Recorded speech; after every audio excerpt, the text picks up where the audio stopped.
Muy bien. Reciban un cordial saludo. Mi nombre es Enrico Díaz Bernuy. Soy escritor. Y anteriormente he presentado por este canal literario de- por internet que estoy usando un libro de poesía que publiqué.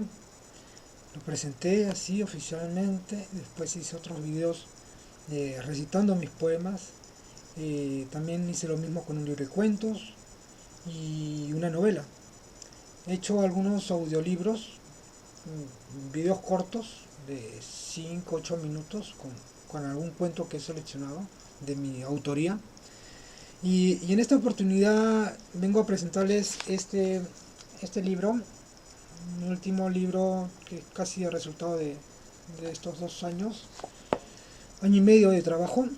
Eh, de este tiempo me he ausentado de subir más videos debido a que la sobrecarga laboral, la sobrecarga literaria, de haber sido invitado a recitales, a grupos de literatura, en las cuales aquí en Lima se ha estado difundiendo bastante, ¿no? También he tenido el honor de participar de pertenecer a un movimiento cultural de literatura que se llama Poetálica, que tengo el honor de ser el director, ¿no? En esta institución que estamos formando somos ocho poetas. eh, Algunos son pintores, son poetas y pintores, poetas y músicos, pero eso ya se lo iré explicando, ¿no? Dando los detalles más adelante. Como les decía, ¿no? En esta oportunidad les voy a presentar mi libro de cuentos y relatos. Es un libro de 162 páginas, ¿no? Contiene de temática de suspenso, de misterio, titulado Cuentos y relatos para la noche. Eh, Hay un relato erótico, ¿no? Tiene una temática poco variada, pero siempre con el estilo, ¿no? Con el estilo que vengo trabajando, ¿no? Sobre la ficción, elementos sobrenaturales, todo eso.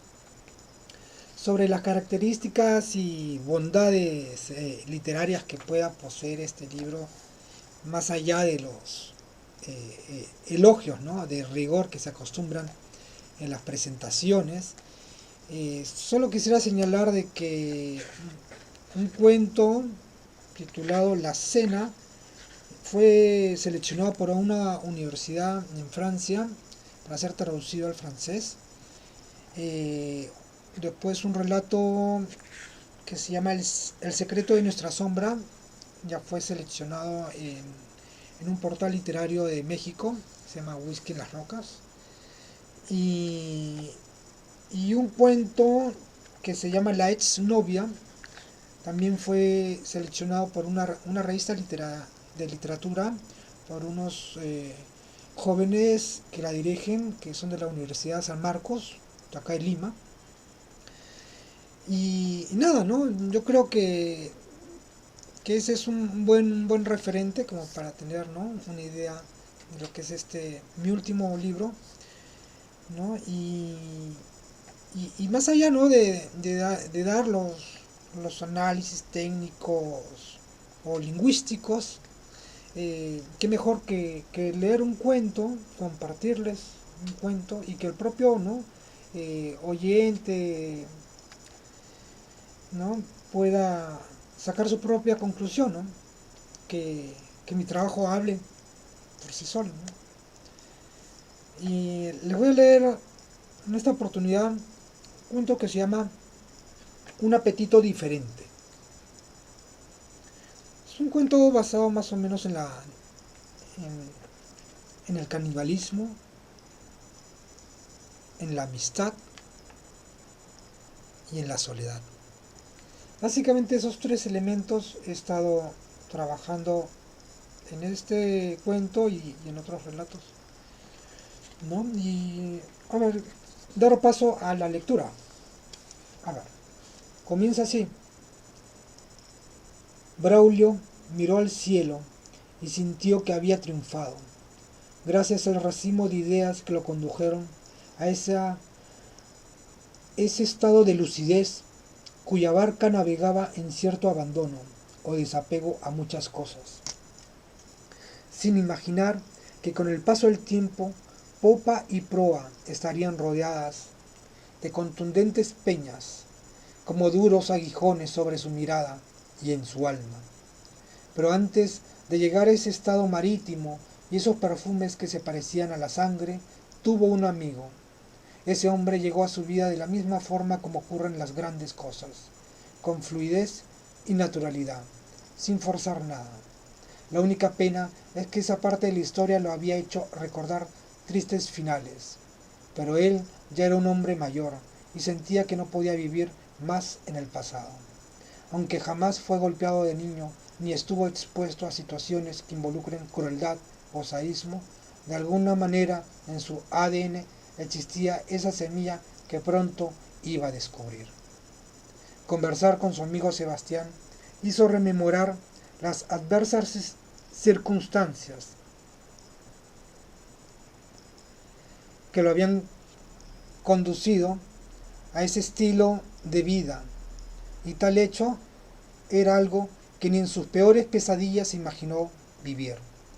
Sin embargo, en varias oportunidades presentía que acabaría solo, pero no reflexionó que la soledad iba a ser algo que lo vaya a consumir, debido a que no todas las mentes funcionan igual en la soledad, o el tiempo en la soledad había llegado a su límite en él. A pesar que no tenía una vida con lujos, lo menos que buscaba era eso, y tampoco se trataba de su soledad. La otra cara de su vida era algo que apareció de forma intempestiva. Un insaciable apetito lo atormentaba, y casi siempre ocurría a la misma hora, 6 de la tarde.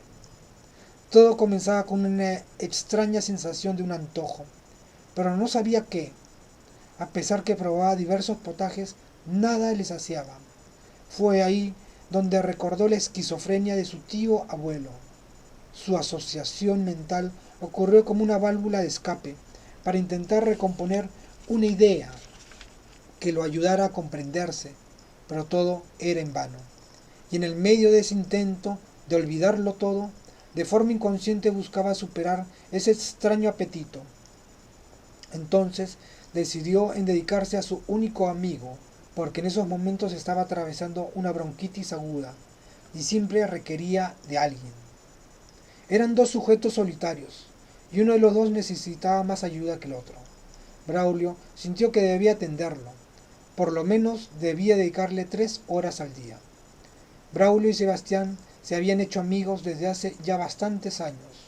Era la época de los 90 y las circunstancias que los juntaron se debieron a motivos laborales. Bien dice que Lima es un pañuelo. Tarde o temprano nos llegamos a ver las caras, y este fue el caso entre ellos. En una oportunidad, Braulio le comentó que hace varios años le habían puesto un implante. Le especificó con la intención de argumentar su constante estado de salud a un nivel deplorable, y muchas veces pensaba en que cómo puede seguir viviendo, y que probablemente la causa de todo era esa pieza extraña que ocupaba dentro de su cuerpo. También le recalcó: si me pasara algo, quiero que te encargues de mi cuerpo. Yo no quiero servir de potaje para los gusanos. Me gustaría que me envíes a un crematorio o me arrojes al mar. O si no, haz lo que quieras conmigo. Si gustas, puedes comerme. Sonriendo le decía. Pero al cementerio, no. Respecto al implante, le aclaró que se ubica en la cadera del lado derecho. Es hecha en titanio con una aleación de cobalto. Si alguien abriera mi cuerpo, podrá usar ese implante, sea por el material o venderlo a otra persona, porque esas cosas se pueden reciclar, y por eso puedes recibir buen dinero en el mercado negro, o puedes venderlo por eBay. Sebastián se quedó pensativo y solo sentía el viento que surcaba en el medio de la pradera humana, un pensamiento que desde hace muchos años ya lo sabía. Yo no nací deseando las cosas, pero nunca podré entender cómo perdí mi verdadero ser. Mientras que él escuchaba los argumentos y el pedido de su amigo, Braulio empezó a exteriorizar dentro de su mente sentimientos ocultos que había llevado años en él. Y muchas eran preguntas. ¿Qué sabor tendrá la carne humana aderezada con tomillo, ajos y orégano? Por lo tanto, los argumentos de esas conversaciones se empezaron a repetir de una manera que empezó a intimidar a Braulio, porque ello lo hacía pensar y enfrentar ese apetito oculto que solo había quedado en una fantasía, y como negación de sus propios deseos, hizo que se frecuentara cada vez menos a su amigo.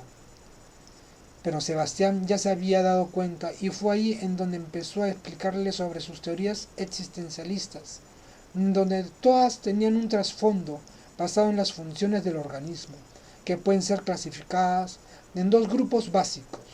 Tiene que ser capaz de crecer y mantenerse y tomar control de su fisiología, pero también tiene que ser capaz de autodefenderse. Por lo tanto, que si estás en crecimiento no puedes estar en constante acto de protegerte. Entonces simplemente eres comida para otro organismo más fuerte. Por ello, la supervivencia implica un balance entre el crecimiento y la protección. Braulio se sentía dubitativo, pero atento a cada palabra.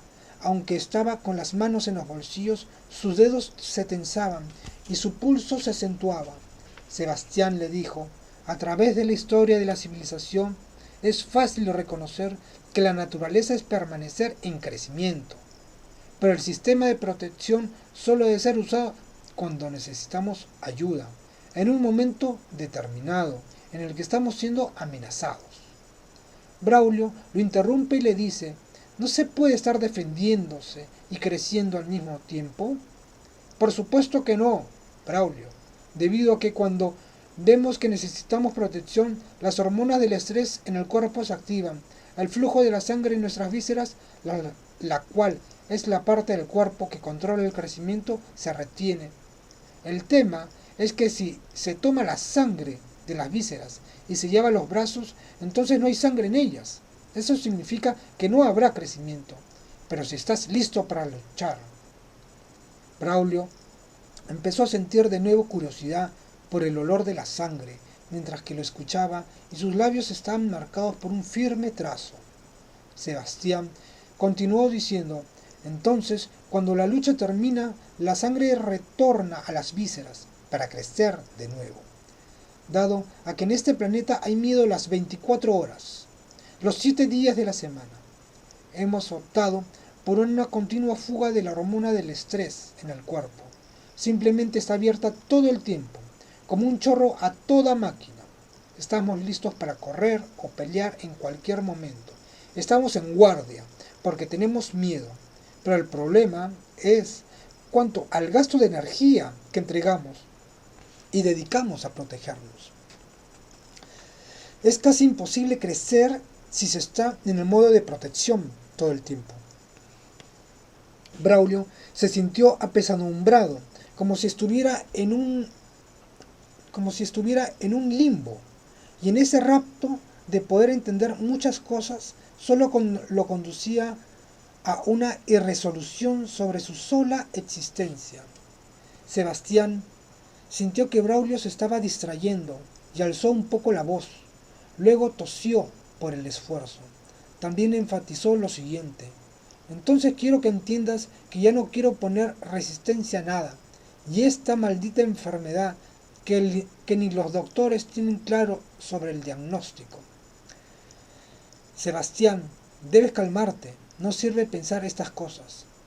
¿Entonces qué? ¿Vivir por instinto como un animal? Técnicamente somos animales, pero yo ya me harté de serlo.